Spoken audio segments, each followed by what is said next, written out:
Greetings and welcome to this edition of Political Schemes and Utopian Dreams. It is a red pill to help you navigate your way through the matrix of our society's lies, deceptions, and fabrications in order to find the truth. I am your humble host, Proud Proletarian. In this episode, we tackle the issue of credentialism and the meritocracy that has sprung from it. But in order for us to dissect this subject, we need clarification on what is meant by the term credentialism. Otherwise, we won't understand each other, and it is important that we do for maximum clarity. Merriam-Webster's dictionary defines credentialism as, quote, undue emphasis on credentials, as college degrees, as prerequisites to employment, end quote. This is an oversimplification of the term and no longer is adequate to express what credentialism has become in the 21st century. Credentialism is more accurately a belief system that a person or person's opinions, knowledge, or skill must be certified by an institution for it to have merit. It is the philosophy that only persons who have a degree are fit to lead or make decisions for society. In short, it is the proposition that all degreed persons are ethical, knowledgeable, and thus superior to persons who do not attend a college or university. Examples of such a system would be a society that holds a person with a PhD in economics that has never run or owned a business in higher regard than a successful business owner of, say, 20 years or more in terms of who is more knowledgeable about the subject of economics. There are two kinds of people in business today, the quick and the dead. So rather than waste your time this semester with a lot of useless theories, we're going to jump right in with both feet and create a fictional company from the ground up. We'll construct our physical plant. We'll set up an efficient administrative and executive structure. Then we'll manufacture our product and market it. I think you'll find it very interesting and a lot of fun. So let's start by looking at construction costs of our new factory. What's the product? That is immaterial for the purposes of our discussion here, but if it makes you happy, let's say we're making tape recorders. Tape recorders? Are you kidding? The Japs will kill us on a labor course. Okay, fine. Then let's just say they're widgets. What's a widget? It's a fictional product. It doesn't matter. Doesn't matter. Tell that to the bank, you know. Take it easy. It's the first day, you know. On the board, you will see a cost analysis for construction of a 30,000 square foot facility, which will encompass both factory and office space, and is fully serviced by all utilities, a railroad spur line, and a 4-bay shipping dock. Hold it. Why build? Hey, you're better off leasing at $1.25, $1.50 a square foot. Take your down payment and put it into CDs, or something else you can roll over every couple of months. Thank you, Mr. Mellon. But we'll be concentrating on finance a little later in the term. For the time being, let's just concentrate on the construction figures, shall we? You will see the final bottom line requires the factoring in of not just the material and construction costs, but also the architect's fees and the costs of land servicing. Oh, you left out a bunch of stuff. Oh, really? Like what, for instance? Well, first of all, you're going to have to grease the local politicians for the sudden zoning problems that always come up. Then there's the kickbacks to the carpenters. And if you plan on using any cement in this building, I'm sure the Teamsters like to have a little chat with you, and that'll cost you. Oh, and don't forget a little something for the building inspectors. Then there's a long-term cost, such as waste disposal. I don't know if you're familiar with who runs that business, but I assure you it's not the Boy Scouts. That'll be quite enough, Mr. Mellon. Maybe bribes and kickbacks and mafia payoffs are how you do business. But they are not part of the legitimate business world. And they're certainly not part of anything I'm teaching in this class. Do I make myself clear?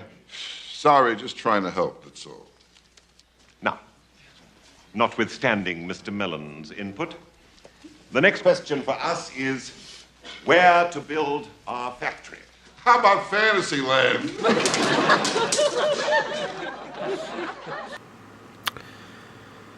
Another example would be a Harvard professor that claims that more guns in a society increases violent crime, when the data provided by the FBI statistics on violent crime and gun ownership show that more firearms in the hands of citizens, the more violent crime drops. Crimes and guns now, when the Supreme Court ruled against a handgun ban in Chicago and Washington, D.C. The mayors of those cities predicted doom. Now, the Windy City's mayor at the time, so angry about that decision, said that people may as well just go settle their disputes in the streets like they did in the days of the Wild West. But do crime statistics tell a different story? William Maginess has a look at the numbers in L.A. Good morning. Well, Bill, if the murder rate had gone up 20 to 30%, as many feared, there'd be headlines and calls for more gun controls. But what if the opposite happened? Well, gun sales are up 33% in the last 5 years. 49 states now allow concealed carry, and yet nationally, violent crime is down. I knew he was out there, and so I got my gun out of a drawer, went around there and let him have it. 82-year-old Charles Robbins took things into his own hands when a burglar tried breaking into his Florida home. Many predicted incidents like this would increase after the Supreme Court overturned gun bans in Chicago and Washington, D.C. More handguns in the District of Columbia will only lead to more handgun violence. But so far, statistics say something else. Murder rates have fallen nationally, but nowhere near close to the huge drop that we've seen in D.C. or now we've been seeing in Chicago. In Chicago and Washington, the homicide, violent, and property crime rates all fell after the Supreme Court's decisions that upheld an individual's right to own a gun. Letting people be able to go and defend themselves helps deter criminals from attacking. Or better yet, a trio of climatologists who manipulate their data to push an agenda of fraud to protect their careers while duping the majority of scientists worldwide, both in and out of their field, only to have Mother Nature itself prove them wrong. Global warming is caused by human activity rather than a naturally occurring phenomenon. Well, we're now joined by British MP Peter Lilly, a former senior cabinet minister under Prime Ministers Margaret Thatcher and John Major, who's live with us in London to discuss the so-called ClimateGate affair. Mr. Lilly, thanks very much indeed for joining us here on RT. Now, if these allegations about a conspiracy are true, why do you think such manipulation could be happening, and who could actually be benefiting from it? Well, I think it's an example not so much of a conscious conspiracy, but of an unconscious conspiracy by a group of scientists who, from reading the emails, are so loyal to each other that they're determined to agree with each other even more than they're determined to agree with the facts. So if the facts no longer agree with their theory, they try and change the facts rather than trying to change their theory. And the people who benefit from it are obviously the scientists themselves, because they feel morally superior. They're leading a crusade, apparently, to save the world, and they believe in it profoundly, even when the facts refute them.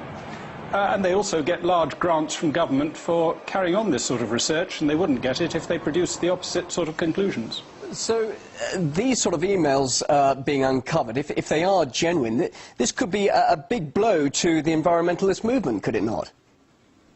It could, and the scientists concerned have had to admit that the emails are true. There may be, conceivably, have been one or two filtered in which are not, but there's been no evidence of that or no suggestion of that so far. It'll be a blow to their credibility, but so great is the momentum, so large is the amount of money invested in this theory, that it will take even more than this exposure to derail it, I fear.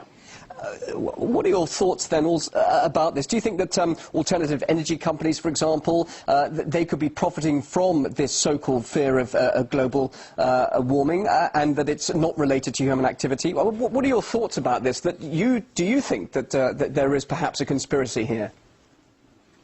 Well, I'm certain from having read a lot of the emails and documents that they were adjusting the data, manipulating the data, concealing the doubts they had internally, and continuing to express certainty externally. There's even an example of the computer codes that they've adjusted to cut off the evidence of the recent period of global cooling. For the last decade, the world hasn't heated up as their theories suggest it should have done. Indeed, it's cooled slightly. So they cut that out of their computers, and they cut it out of the diagrams and so on that they produce. And likewise, they've altered the data in the past, or they've selected data from the past, which has wiped out the evidence of the so-called medieval warming period, when the world was probably warmer than it is now. Because after all, if it was warmer then without us all burning lots of hydrocarbons, it suggests that hydrocarbons aren't the only things that cause the temperature and the climate to change. People are taking this extremely seriously. We're now seeing that there's a major climate change conference in Copenhagen, hoping to forge a new treaty to replace the current Kyoto Protocol. There must surely be some threat of global warming, otherwise these conventions wouldn't be happening. So what do you think about this future meeting? Well, I think that I'm a physicist by training long ago, accept that doubling the amount of carbon dioxide in the atmosphere will produce a modest warming in the climate, but nothing like the alarmist fears which these scientists have been trying to generate, or that lie behind the Copenhagen conference. I think the one thing one can predict with great certainty is that the Copenhagen conference will not achieve a legally binding agreement. They'll simply agree to meet again, and tens of thousands of delegates will meet again somewhere else in a few months' time, burning lots of carbon in their jet airplanes and their air-conditioned rooms, and hypocritically telling us, the rest of us, that we shouldn't ever travel by airplane or burn any petrol or gas. But just finally, the fact is I'm sitting here in Moscow. There should be snow here at this time of year, and even amateur meteorologists or experts will think there is a case. There is global warming occurring at the moment. So do you really think that this money is being wasted, or do you think it could be put to better use? Oh, the climate changes and is very variable. The very day the British Parliament passed the Climate Change Act, which is the most expensive piece of legislation we've ever passed, committing us to cut our emissions of CO2 by 80% at the cost of some £400 billion, it snowed in London for the first time in October in 74 years. So it's been exceptionally cold sometimes, exceptionally warm a month or two later. But overall, there's been no upward trend for the last decade. There was for the previous 2.5 decades, and before that it was actually cooling again from the war through till 1975. So they're trying to make an awful lot of a relatively short period of rapid warming and ignoring the cooling that occurred before it and the cooling that's occurred more recently. Very interesting to hear what you have to say. Peter Lilly, thanks very much indeed. British MP for the Conservative Party and former Government Minister, live in London. We appreciate your time here on RT. Thank you. Credentialism can be distilled down to the idea that academics are always right, always ethical, never self-serving, and thus superior to their fellow citizens simply because they have a piece of paper from some Ivy League college. Oftentimes, these types of individuals have published papers reviewed in magazines, run by people with elitist attitudes and agendas exactly like their own. For those who don't know what peer review is, basically you write a paper, you send it off to a journal, or increasingly, and this will be part of the resolution of the rant I hope, increasingly you just submit it to a server where it's available online even before peer review. But traditionally, take the paper, send it off to a journal. The journal's editors first of all consider, is that paper worthy for this journal? If it is, they send it out for peer review. Who do they send it to? They send it to your peers. Now the difficulty is, so your peers mean people in the field, hopefully experts. So why does credentialism matter? What does it mean to the working people of our society? Many of whom are tradesmen and may have associates, bachelor's or master's degrees from non-Ivy League schools. It matters because credentialism has shaped our country's politics since the beginning. From Hamilton proposing that only wealthy landowners be eligible to vote, to the atrocious practice of slavery in the U.S. because Negroes were considered inferior by the credentialed elite of the 19th century. Since then, we've seen a steady increase and transformation of credentialism from those days of overt disdain for the so-called unwashed masses by the aristocratic intelligentsia to the modern equivalent in the form of outrageous assertions by the media and government officials that the word of persons with a degree are the highest authority on all subjects, ranging from foreign policy to how people should live their lives.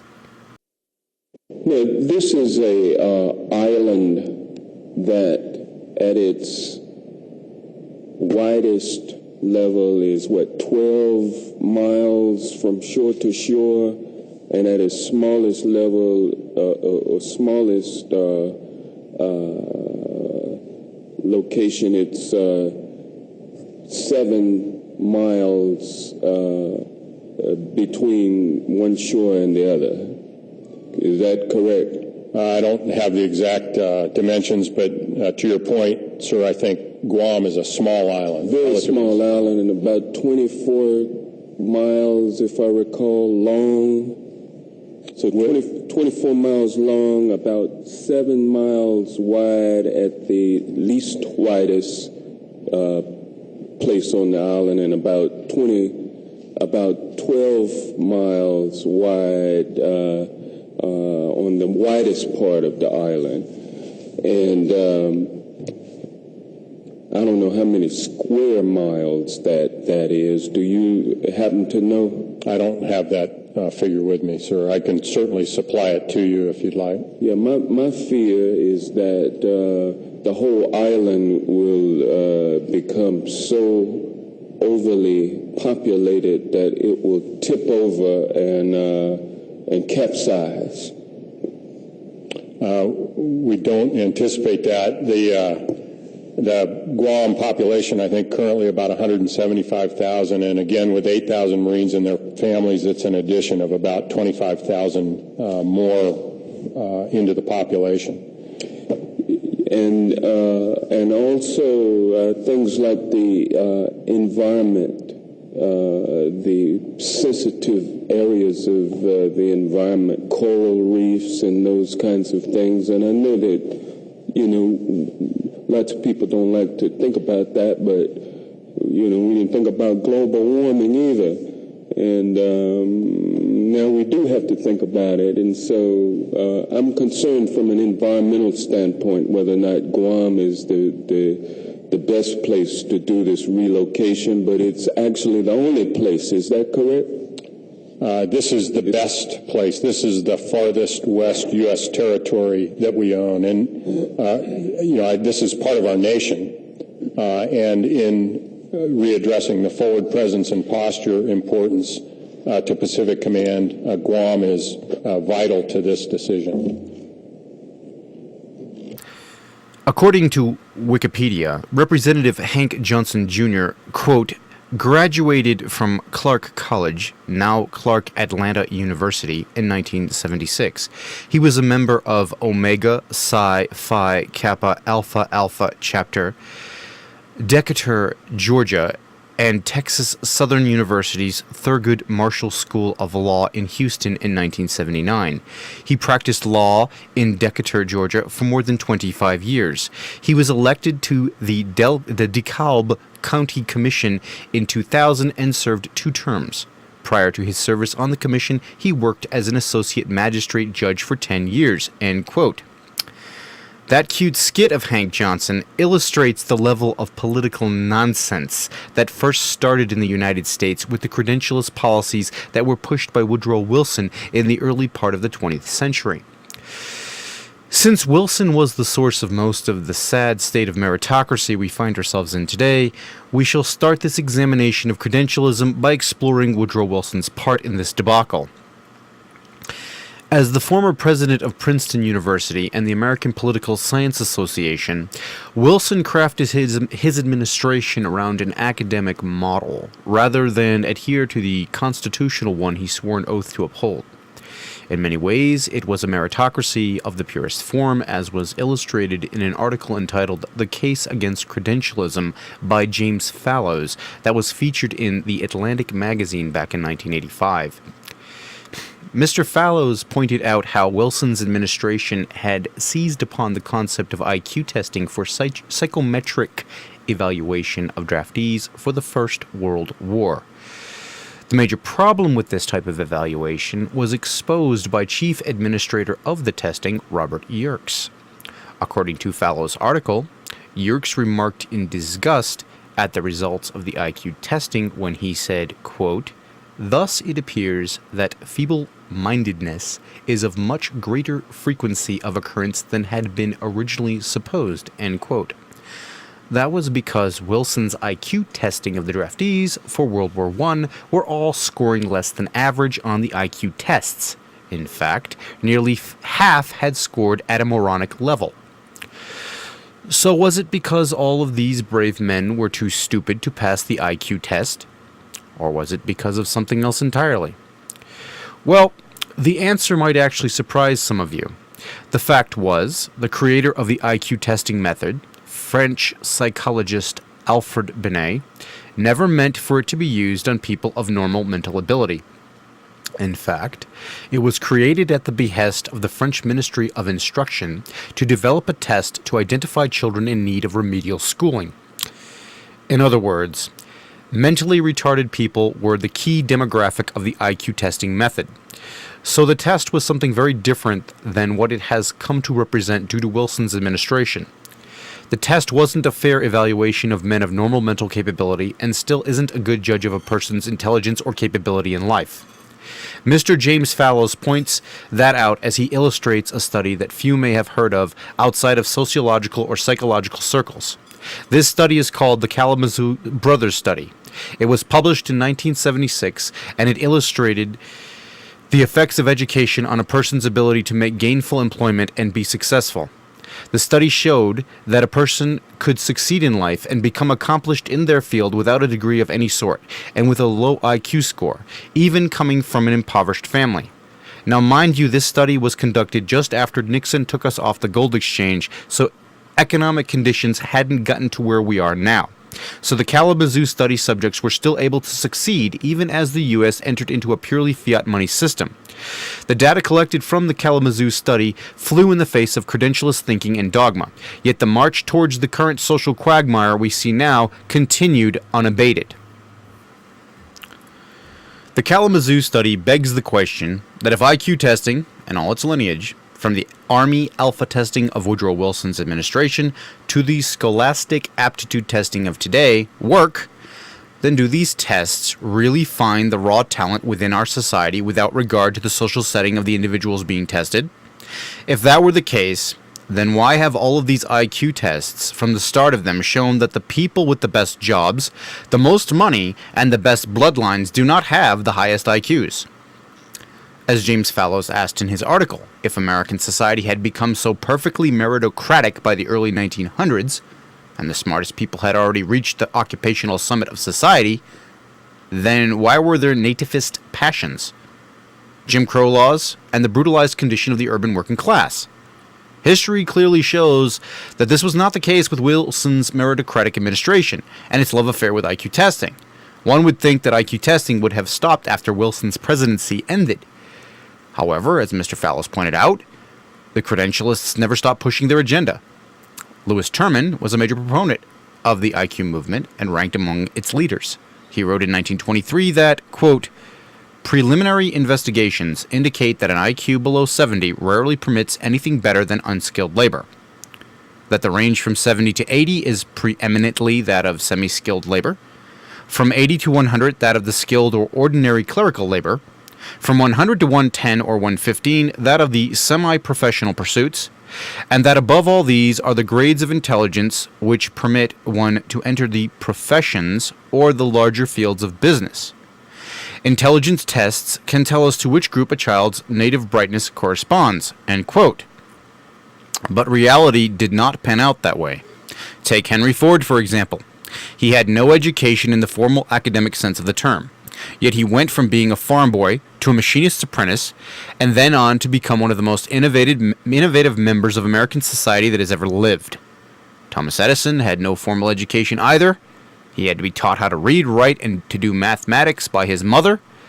This man went on to invent the light bulb as we know it, and helped pave the way for the electrical grid we use today. His rival, Nikola Tesla, was also educated by his mother, and did not graduate high school, yet he went on to college and became one of the world's greatest minds in electrical engineering and theory. The Wright brothers, inventors of the airplane, did not even graduate high school. Orville had 3 years of high school, while Wilbur had 4. Yet these two men pioneered the aviation industry and created a technology that benefits the world today. These examples are but a few that illustrate that just simply having a college degree isn't what makes a person great or successful. Einstein himself stated that, quote, the true sign of intelligence is not knowledge but imagination, end quote. Albert's quote speaks to the truth of the matter. It isn't how many PhDs you have. It's what you do with the information you learn, and how much imagination you use to build on what you already know. It is for this reason that credentialism is so dangerous when it is combined with government policy. Many bad decisions are made, and from them bad laws created due to the fact that someone with a PhD from an Ivy League school is defending and upholding a system of academic autocracy that is as dangerous and diabolic in its treatment of the non-credentialed people as was the attitude of lords and ladies of medieval Europe. That attitude being one that pushes the idea that having attended an institution of higher education makes one great in and of itself. History has proven that that is not the case. It should be noted that, according to the American Psychiatric Association, psychopaths, narcissists, and sociopaths tend to score very high on IQ tests. One study in the Journal of Forensic Psychiatry and Psychology indicated that psychopaths in particular have IQ scores that are normally up to 4 times greater than the average person. Perhaps this accounts for the level of insanity we see coming from academics throughout the ages. From eugenics, to Marxism, to Darwinism, and anthropogenic global warming. All have been touted as gospel truth, and all have proven disastrously flawed or just plain wrong. Credentialism crept into society after Wilson's despicable administration during the 1920s and 30s as academics joined union labor movements in an effort to push the 20th century version of Saint Simonism, a belief system that was founded by Claude Henry de Saint-Simon, the founder of French sociology of the late 1700s and early 1800s. Henry de Saint-Simon was obsessed with the concept of a secular socialist Christianity that would help restructure industrial society into one that was eudaemonist in nature. That is, it would be a society ruled by academics that would work solely for the benefit of mankind. This, of course, was not the case, but nevertheless, the Saint Simonist movement of the 1800s had made its mark in the United States, and from the ashes of Saint Simonism came the positivist movement now known as progressivism. As pointed out in the revolutionary publications book Marxism, Leninism, Maoism, many Marxists, including Frederick Engels, recognized Henry St. Simon as the real founder of modern theoretical socialism. The book states that St. Simon's movement was, quote, not conceived merely as an ideal, but as the outcome of a historical process. He formulated the principle of a future organic social community to which industrial concentration was leading. This future society would be one where production would be planned and measured by social needs, where private property would be subordinated to the general good, and where inheritance would be abolished. The social hierarchy would no longer be hereditary. The highest positions would be held by wise men supervising the general development of society. The new industrial order would put an end to the misery of the proletariat, but the oppressed workers would not be the class to implement St. Simon's plans. According to him, the transformation would be carried out by manufacturers, bankers, scholars, and artists, once they had been convinced by the new doctrine. To bring about this change, nothing more was needed than peaceful reforms, such as the acquisition of parliamentary power by industrialists. St. Simon also appealed to the governing class to support his plan. The most important features of his doctrine may be listed as follows: the firm belief in the regularity of history and its inexorable march towards socialism, the ruinous consequences of anarchic competition, and the necessity of state economic planning, the replacement of political government by economic administration, science as the instrument of social progress, and the internationalist approach to politico-economic problems. Some negative features were St. Simon's idea that the state as it now exists can be used to bring about a socialist transformation, his appeal for cooperation between classes, and the religious character he gave to his industrial order. In later years after his death, St. Simonism became somewhat of a sect with his followers, often stressing the religious aspects of his teachings. Its influence, however, continued through various prominent individuals. The socialist Louis Blanc was a disciple of St. Simon, and through him was Lassalle, the pioneer political organizer of the German working class. In the field of industry, one of St. Simon's disciples built the Suez Canal, whereas another became the manager of a railway line. In fact, of all the pre-Marxist socialist doctrines, St. Simonism had the strongest effect in spreading socialist ideas among the educated classes in various parts of Europe. End quote. And therein lies the major problem of credentialism. It is an idea seeded by socialist thinking and perpetuated to this day by academics following, either blindly or knowingly, a failed ideology of a 19th century utopian.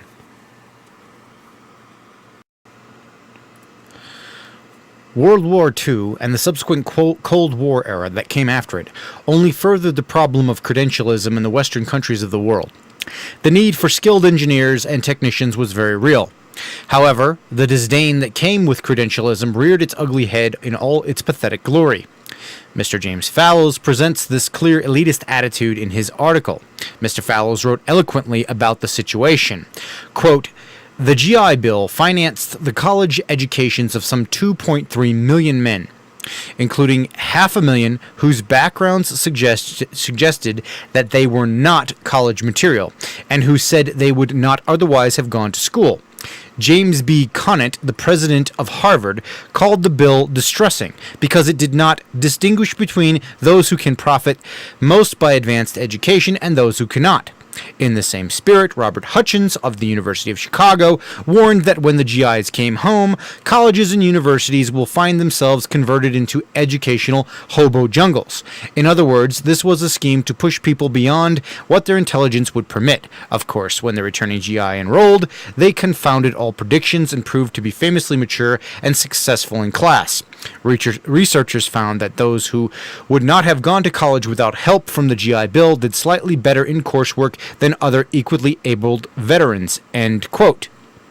James Fallows' point is well taken.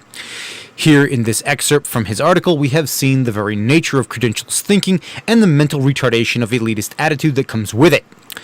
The Vietnam War only helped to further politicize the movement with the Civil Rights Act, the Gun Control Act of 1968, the peace movement of the 1960s, the so-called Great Society, which was actually just a massive welfare movement on Johnson's part, and of course the variety of left-wing movements that were fueled by the rhetoric of credentialist professors in the colleges and universities throughout the United States. The momentum of the shift towards a meritocracy came in the 1970s when Nixon changed our money system over to a fiat debt-based monetary system from the already debased gold exchange system we were under. This, of course, caused a massive inflationary period that only helped push the credentialist agenda. At the same time, professors all over the world were saying that if carbon emissions were not curtailed, then there would be a new ice age. From this credentialed hysteria came the Clean Fuel Air Act, and thus the beginning of the destruction of the American automotive industry. The creation of the Environmental Protection Agency as a result of this credentialist nonsense also saw the contraction of the American mining, steel, agricultural, and industrial sectors as the EPA continued to push for greater and greater regulations to solve a non-existent problem of global cooling that by the 1990s had to be changed to global warming to keep the lie going. This was changed again in the 2000s to climate change due to the fact that, like global cooling before it, global warming never happened and isn't going to. Thankfully, President Ronald Reagan made an effort to roll back much of the momentum of the social credentialism of the 1960s and 70s. The meritocracy that was forming in the financial sectors of the U.S. was halted for the most part due to Reaganomics.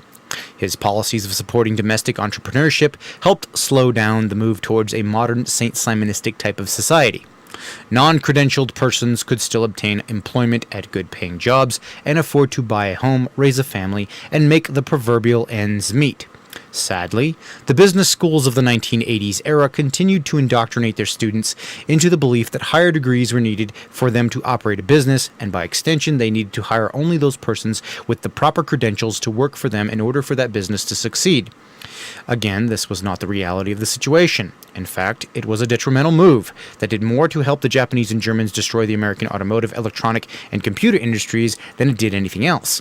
Academia as a whole had become infected with progressivism during the late 1980s, and by extension the gospel of credentialism became the mantra on the lips of every high school kid thinking they needed to continue to go to school to get a leg up. The reality of the situation was, and still is, that education isn't the main problem in the U.S. with regard to why jobs are not available, nor why our money doesn't buy what it did our parents and grandparents. Those issues are the results of credentialist policies pushed by academics who thought what they had scried on paper through metrics and statistics would work out in real life. Clearly it didn't. The 1990s saw credentialism ramp up into high gear with the political victory of the Democratic Party in 1992 in both federal houses and the presidency. The neoliberals, as Clinton called them, were the product of the credentialist attitudes and ideas of the 1960s. Those ideas being formulated mostly by Herbert Marcuse, who is considered to be the father of the New Left movement from which neoliberalism emerged. Again, we see credentialist nonsense in action with Marcuse because he was an academic who despised capitalism, considered his opinion of it the only valid one, not based on him owning a business or running a company or even working in a factory, but rather he based his whole philosophy on what he studied rather than what he experienced. The disciples of this man, combined with former college students of other academic radicals such as Professor Saul Alinsky and Professor Carroll Quigley, were now in control of the federal government in the 1990s. With them came the flood of so-called experts that attempted to rewrite the Constitution of the United States in various ways, from freedom of speech to religion to states' rights. However, no portion of the Constitution was so badly represented by the Clinton administration as that of the Second Amendment. Michael A. Baselli's 1996 article that appeared in the Journal of American History is a prime example of credentialism's mutation into outright quackademia. Professor Baselli's tried to rewrite history to fit the gun control agenda of the United States. Much in the same way, the Brady campaign used numerous studies by academics to get both the Brady Bill background check system and the 1994 so-called assault weapons ban passed based on fraudulent claims by credentialed individuals from Ivy League schools. We now know that neither the Brady Law nor the 1994 ban did anything to reduce crime. In fact, the Clinton administration was one of the bloodiest in U.S. history in terms of the U.S. government killing its own citizens, and it was gun control that caused the impetus of these deaths. Clinton's administration murdered Vicki Weaver in the Ruby Ridge standoff in 1992 over sawed-off shotguns, and it was gun parts that sparked the Waco massacre in 1993. So we see that one of the sacred cows of credentialism, that being that only the military and special units of the police should be allowed to have arms, is a worthless idol that doesn't reflect the reality of the world. Now, I have a whole program on the Second Amendment, and we'll get into detailed analysis about the failure of gun control worldwide in that episode. But suffice to say that for purposes of this discussion, it is one of the sacred cows of the credentialist mindset. Prior to the time of the 2000 election cycle, the credentialist mentality had infected both major parties, and we saw the fruits of the next stage in the evolution of this elitist attitude that started with St. Simon in the 1820s. That attitude being that only degreed individuals are qualified to lead, and that so-called menial labor should be left to the supposedly less intelligent masses of peoples, many of whom are from third world countries. Therefore, a new strategy was implemented. That strategy consisted of allowing illegal aliens to flood into the United States through its southern border to provide slave labor here domestically, while at the same time the industrial jobs were sent overseas to economic slave-friendly countries like China, Indonesia, and India. The laws which provided legal cover for these actions were the North American Free Trade Agreement and the World Trade Organization created by GATT. Couple this with an increasingly devalued dollar due to the credentialist policies of Woodrow Wilson's Federal Reserve Act, and you can see how the 2008 economic crash was coming. Bill Clinton accelerated this economic crisis when he signed the Graham-Leach-Bliley Act of 1999, effectively repealing the Glass-Steagall Act that had separated commercial and domestic banking. The Glass-Steagall Act's 5 main provisions pertain to this separation. Section 19 of the Act stated that federally chartered banks could not buy or sell securities unless they were investment securities, government bonds, or trades made on behalf of a customer. Section 5C stated that Glass-Steagall would also apply to state-chartered banks. Section 20 said that banks could not be affiliated with firms whose primary purpose was trading securities. Section 21 said if a bank did trade securities, it could not take deposits, and Section 32 stated officers and directors of commercial banks part of the Federal Reserve System, were barred from holding advisory positions in companies whose primary purpose was trading securities.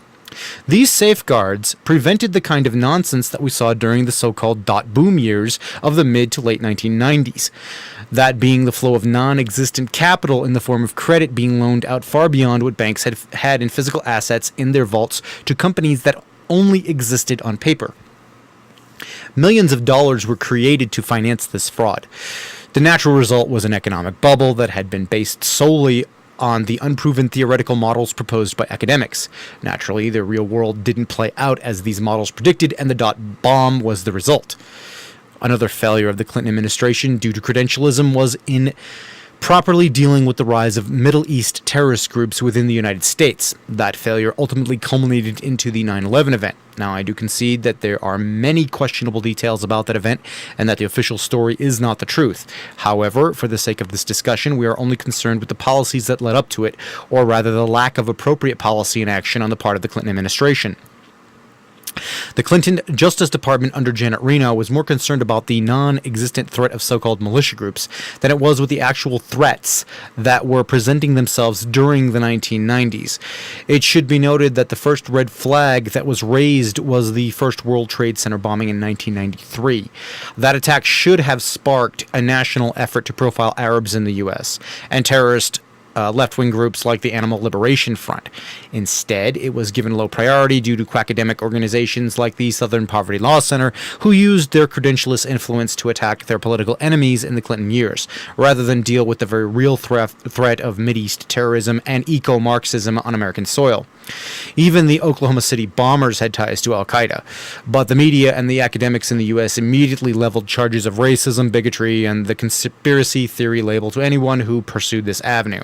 It was only after the 9/11 event, that evidence which was uncovered during the trials of Timothy McVeigh and Terry Nichols, that the link to al-Qaeda became clear. Abroad, the attack on the USS Cole showed the rise of anti-American sentiment in the wake of the collapse of the Soviet Union and the organized move of state-funded terrorist groups against the Western countries.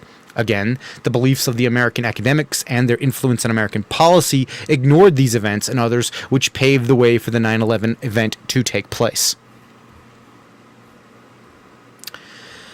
Meritocracy popped its head up once again, this time in the 2000 election. The voter fraud of both the left-wing and the right-wing progressives caused a need for the results to be adjudicated by a judge because of both the neoconservatives and the neoliberals adhering to their mutual mantra of the ends justifies the means, having backfired on both of them.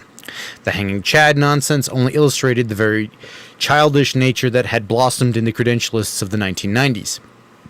They had watched their so-called perfect society collapse in the Soviet Union and seen the transformation of the next best thing in China into a neoconservative fascist state that was communist in name only. Desperate to transform the United States into what would in reality be a St. Simonist utopian fantasy, the so-called neoliberals and their allies in the media tried to push the idea that George Bush Jr. stole the election from Albert Arnold Gore Jr. The truth of the matter is that Bush won the electoral vote and lost the popular vote. Ironically, it was the elitists of the Constitutional Convention that added the Electoral College in the first place in 1789.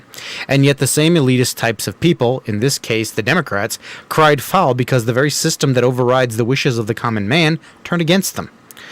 One would think that such a defeat at the hands of credentialism would cure academics of that attitude, but alas, it didn't.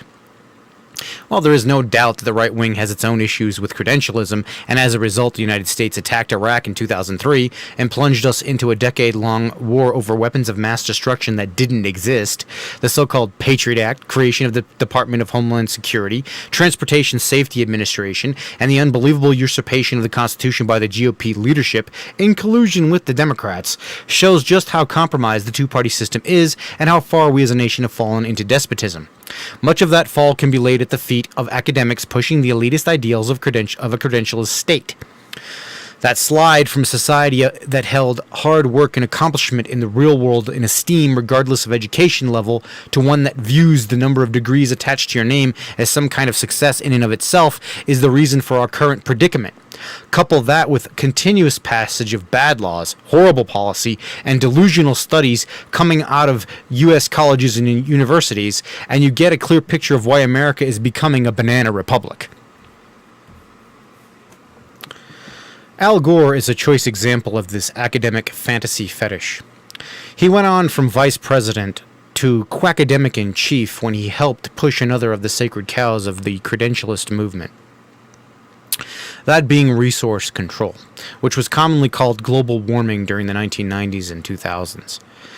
Gore's science fiction movie, An Inconvenient Truth, was anything but true, as we now know here in 2015. But back then, it was a huge success for the credentialists that were trying to push their meritocratic agenda and jumpstart an industry that was labeled green.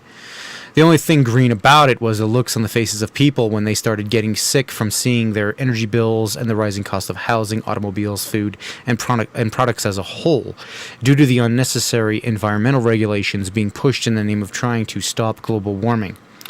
A fantasy creature characterized in the popular comedy channel show South Park as Man-Bear Pig captured the idiocy of the whole affair. I'm here to educate you about the single biggest threat to our planet. You see, there is something out there which threatens our very existence, and may be the end to the human race as we know it. What do you mean? The cave-in is over. I'm afraid you have a much bigger problem than a cave-in. What's that? It is a creature which roams the earth alone. It is half man, half bear, and half pig. Well, I'm here to tell you now, Man-Bear Pig is very real, and he most certainly exists. Boys, there's no such thing as a Man-Bear Pig.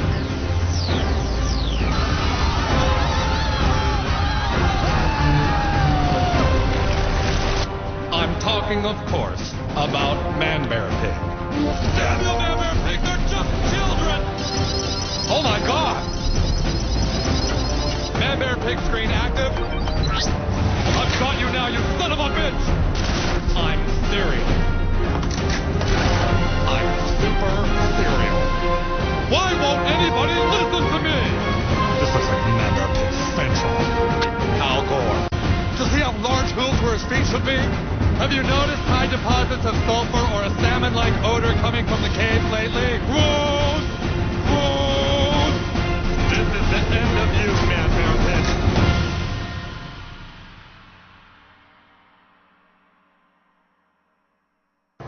What is that, a pig bear man? No, stupid. It's Man-Bear Pig. The fact that most scientists and academics signed on to this rubbish shows just how far our colleges and universities have traveled down the snake oil-laden road of quackademia.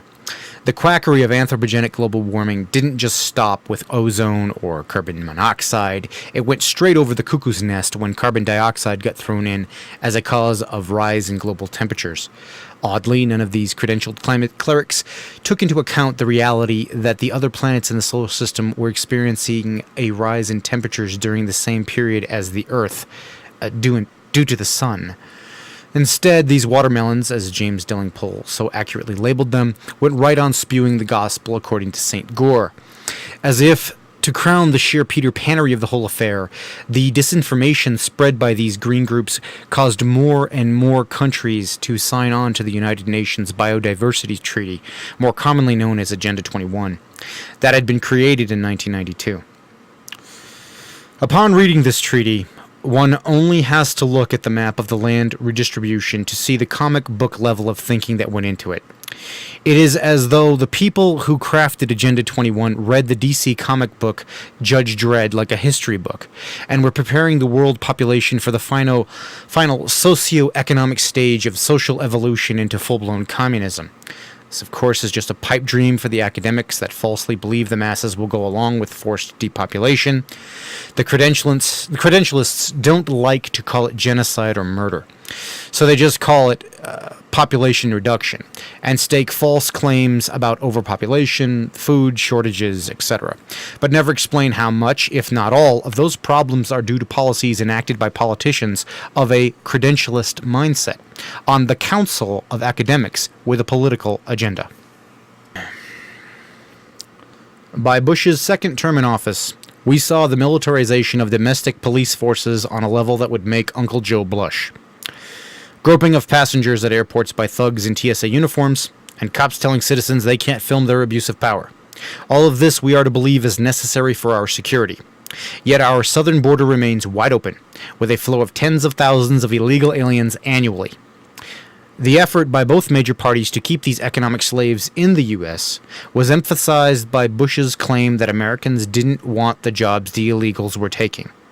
That might have been true prior to 2008, but the housing bubble, yet another event that can be traced to the end of Glass-Steagall, blew up in the faces of the credentialists that falsely believe the studies that claim that illegal aliens were paying taxes or putting back into the communities they had invaded. We now know that illegal aliens were being pandered to by both major political parties and many businesses in the U.S. due to the so-called ninja loans that banks were issuing in the mid-2000s. The definition of ninja loans tells the whole story. According to Investopedia, a ninja loan is, quote, a slang term for a loan extended to a borrower with no income, no job, and no assets. Whereas most lenders require the borrower to show a stable stream of income or sufficient collateral, a ninja loan ignores the verification process, end quote. Obviously, this type of loan is geared towards the illegal aliens in the U.S. as they cannot declare what they are making, they have no assets, and they have no way of proving their income. Investopedia goes on to further define a ninja loan as being, quote, considered to be a type of subprime lending, often found in the mortgage market. While the specifics of any ninja loan can change, most offer the lender a low initial rate, which is then increased after a few periods of payment. The borrower is hoping for the value of their property to appreciate significantly, allowing them to repay the loan with the newly found equity. However, when the property doesn't appreciate, many borrowers cannot make the repayment. This makes the ninja loan a very risky proposition for lenders, end quote. The illegal aliens are being used by the Democrats for their votes. Otherwise, their party would have been ousted from the political arena shortly after the economic collapse of 2008. The GOP wants them here to support the businesses that use this source of economic slave labor, and in return, these corporations give political contributions to the Republicans. The credentialists in both parties helped pass NAFTA, and both support the North American Union concept as part of a larger globalization agenda, an agenda that is supported by the majority of academics to the detriment of the normal citizenry of the planet itself due to the fact that the model for this new global society is the St. Simonist model. Modernized into meritocracy, commonly referred to as the New World Order by members of the Truth Movement. Bush Jr. was instrumental in moving the U.S. deeper into this worldwide meritocracy. It was, however, our current president, Barack Obama, which caused the mutation of Bush's meritocratic state into a full-blown neo-feudalistic system. Barack Obama did nothing to stop the Bush administration's horrible devaluation of the dollar via massive overspending, poor economic policy, and the failure to stop the invasion by illegal aliens across our southern border. In fact, this so-called constitutional professor from Harvard did the opposite. The community organizers started off with a credentialist solution to the economic problem of 2008 by using Keynesian methods that bailed out the banking institutions that had caused the problem after the repeal of Glass-Steagall in the first place. Obama's policies with regard to TARP have devalued the American dollar to a point where it has no substantial buying power compared to what it had prior to Nixon taking us off the gold exchange in 1971. Instead of rolling back the failures of the academic-supported policies of the past 100 years, Obama supported them, bolstered them, and passed the Affordable Health Care Act that has left many unable to afford health insurance. Couple this with a massive increase in underemployment, contraction of the economy, the continued bleeding of American jobs to overseas sources, and we see that the current economic situation hasn't improved. Obama went one step farther than Bush in the move to a neo-feudalist society. He did this via what is called quantitative easing. Basically, this is the devaluation of money, in our case the dollar, to prevent deflationary trends. It was most commonly done in medieval Europe, with a prime example being the Scottish devaluation of the 1400s that was curtailed by the creation of coinage of reduced weight in gold to devalue the money. Thus we see academics suggesting feudal, or more accurately mercantilist, solutions of the 15th century to solve a supposedly complex problem in the 21st. So instead of corporations being forced to reduce prices due to deflation, Barack Obama allowed the former Federal Reserve Chief Ben Bernanke to purchase billions in bank securities from 2008 until June of 2010 after spending $2.4 trillion.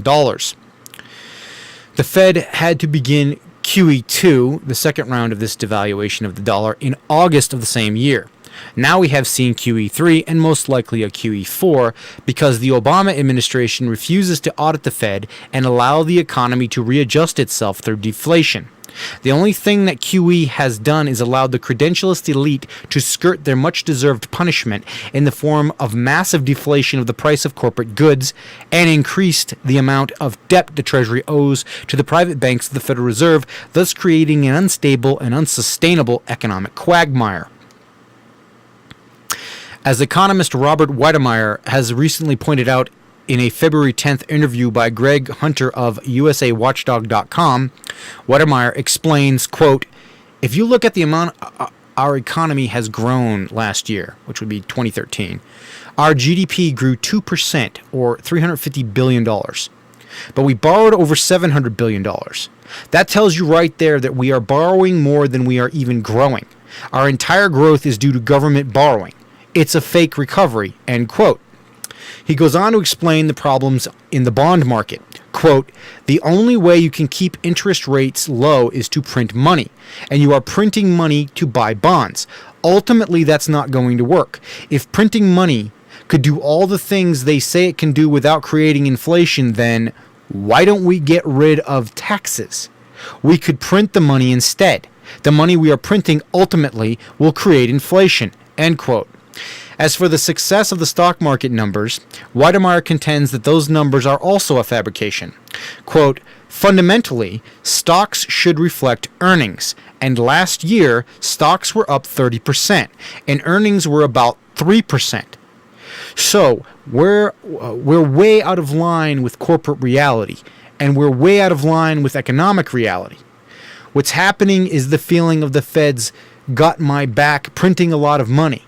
Some of that money has to go into the stock market, so there's been this feeling the Fed can boost us up. Yes, the Fed can boost us up, but it is not the basis for long-term economic recovery or long-term stock market recovery. As I say in my book, it's the basis for a long-term huge, huge explosion. End quote. Couple this reality with the Obama administration continuing to press for policies that embrace the fallacy of anthropogenic global warming that the academics have rebranded climate change, and we see a major problem. That problem stems from the continued destruction of the coal industry, the failure to develop proper alternative energy sources such as hydrogen and nuclear power, and the wasting of huge sums of money on failed pie-in-the-sky fantasies of solar energy and wind power. All policies put into place not because of hard evidence or working technologies, but due to promises by credentialists who adhere to a fantasy of being superheroes that save the planet from big oil and capitalism. The sad truth of the matter is that many of these so-called professors never ended their comic book-inspired idealism, and now seek to be a chic geek that saves the world. The childhood love affair of the comic book is so ingrained in academia and that colleges and universities are offering classes on them, like Michigan State University's course on the history of the modern comic book, as if comic books have any real meaning in our society compared to the actual history of our country. The minds of our children should be filled with the history of the U.S. Revolution, the Constitution, Federalist Papers, and the like, not the deranged fantasies of geeks and nerds who like drawing men and women in skin-tight outfits with unrealistic physiques and powers that only further indoctrinate children into the concept of Nietzsche's Übermensch. Such an idealism is a gateway psychological drug that leads one towards credentialism, to compensate for perceived inadequacies fostered in high schools that no longer teach proper character or self-discipline, but rather have become training grounds for meritocracy that starts with emphasis on the value of sports players over other students. Bullying is not dealt with appropriately due to parents not wanting their brats to be spanked properly and made to respect others, an attitude now bolstered by academics who are trying to stake the claim that corporal punishment for children causes damage. To excess it does, but metered out properly where the punishment fits the crime, it is an essential part of child rearing. Yet again, we see credentialism in action, not only by stopping the proper discipline of our youth, but also in the dumbing down of American children deliberately so that the lowest common denominator in the classroom can graduate. Also that a small minority of degreed persons from Ivy League schools can look themselves in the mirror every day and believe that they're not the useless eaters that they truly are. So the question we must all ask ourselves is, how has credentialism affected our society? I've given plenty of evidence and examples in this episode of how it has hurt, but has it done any good at all? To answer that, I must preface it by saying that credentialism does not mean that a person simply has a degree and is then transformed into a credentialist. Credentialism has particular markers that expose it and persons who engage in it. The first marker is a person with disdain for anybody that doesn't have a degree, and the belief that a degree is required for any type of skilled work, not just the fields dealing with safety or the lives of people and animals. The second is a person who views the academic world as being infallible. Thirdly, a person who believes that all government policy should be based on academic study and approval, even in the face of real-world experience contradicting said studies. Fourthly, any person that views the opinions of others as being inferior if said person is not credentialed. In short, credentialism is the idea that we need lab-coated priests to guide us in a neo-feudal society where the titles of nobility have changed from squire, knight, duke, and prince to associates, bachelors, masters, and doctorate. History has illustrated the failure of such systems to adequately ensure the life, liberty, and happiness of the general populace.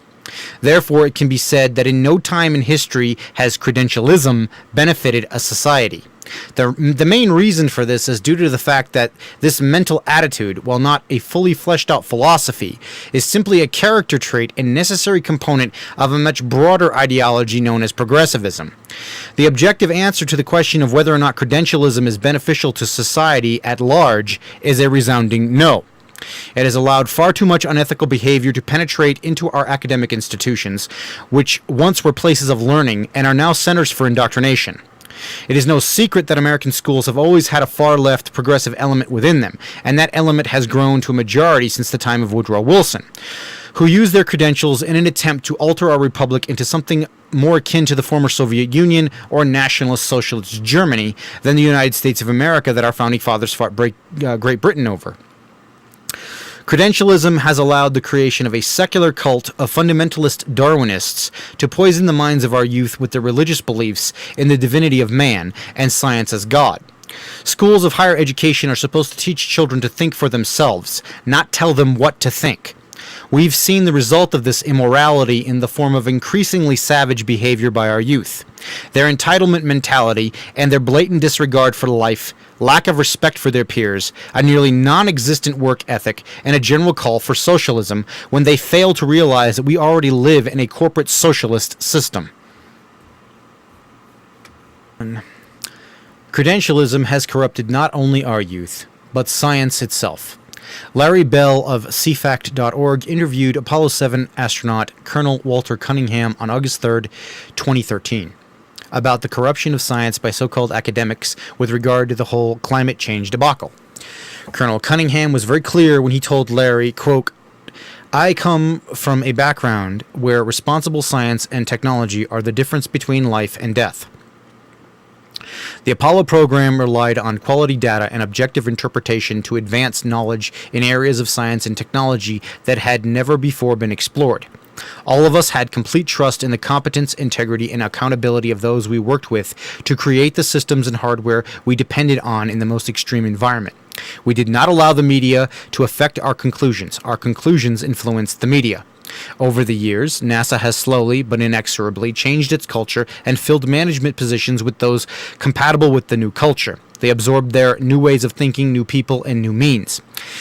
They have contributed to a society that is becoming less and less capable of measuring up to the motivation, inspiration, challenge, risk acceptance, and accomplishments of Apollo," end quote. That is a pretty harsh indictment against the new breed of so-called scientists, who themselves are anti-science in their methodology. Colonel Cunningham went on to illustrate exactly the problem we face when he said, quote, "Many of NASA's retirees have grown increasingly concerned that GISS, a NASA organization located in a midtown Manhattan office building, was allowing its science to be politicized, compromising their credibility. Our concern, beyond damage to NASA's exemplary reputation, was damage to their current or former scientists and employees, and even compromising the reputation of science itself." End quote. And therein lies the problem. The mixing of politics and science for an agenda driven by a self-appointed credentialist elite in the hallowed halls of academic institutions, mostly of the Ivy League variety. The corruption of science began with Darwinism and has continued with various other golden calf issues these priests of progressivism hold dear to their agenda.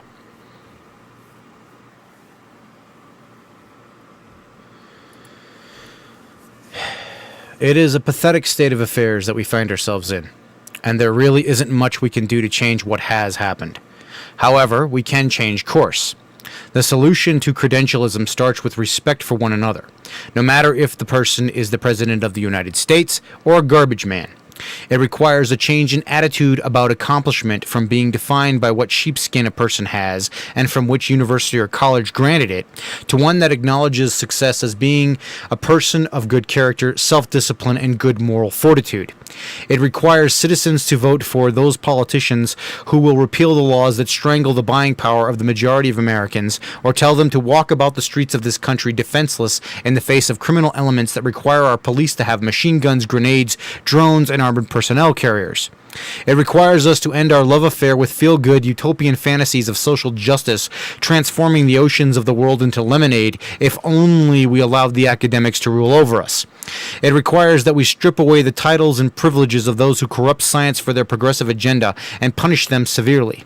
We must wake up, get out from in front of the TV, and get active in learning the truth, no matter what the credentialed academics claim. We must turn back this tide of progressive insanity with a strong refutation of the neo-feudalist system they wish us to accept. We must believe in ourselves and in our neighbors who are not of the progressive ilk, and spend time with our youth to get them started early on a path of questioning everything that comes out of the mouths of not just politicians, but academics as well. Until next time we meet, I wish all of you God's blessings and goodbye.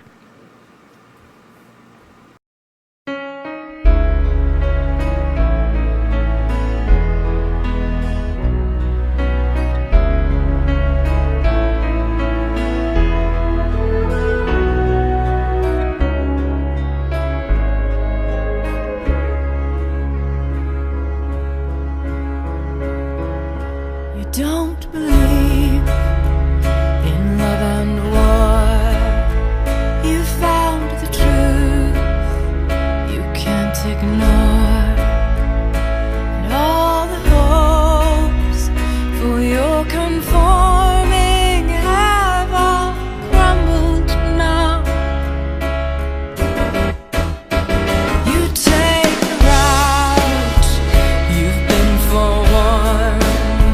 You've been cast out and felt the scorn, and all the lies just mount like broken glass upon the ground. How many words have been spoken about a dream that still survives, and to keep the hope alive?